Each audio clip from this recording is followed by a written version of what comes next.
shaqada inoo taala oo ay kow ka tahay doorashada guddoonka labada aqal in la doorto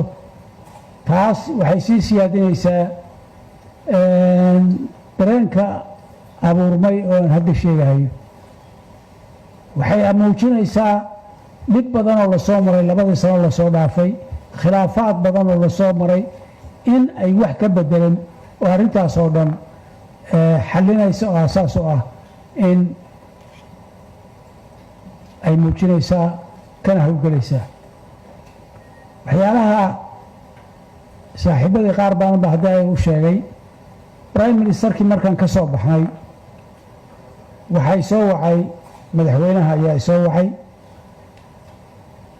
waxaan aad iyo aad runtii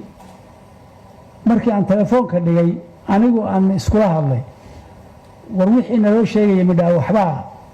beenka ah wax la abuurayay ba ahaayeen maxay tahay waxaas hadalladii prime ministerku nagula hadlay iyo dareenka uu muujinahayay dhismaha iyo dhaarinta iyo kalfadhiga kan uu ka qabay intii in leegbo madaxweynuhuna ii sheegay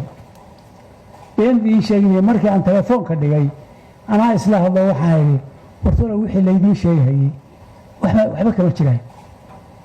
waxba ka jiraan dad baa ka bixi mustarahayay miyaa yani labaduba waxay muujiyeen oo qabeen in si dhab ah loo dhiso oo degdeg ah welibaba oo bisha tan inta ka hartay ah guddoonkii labada aqal ee baarlamaanka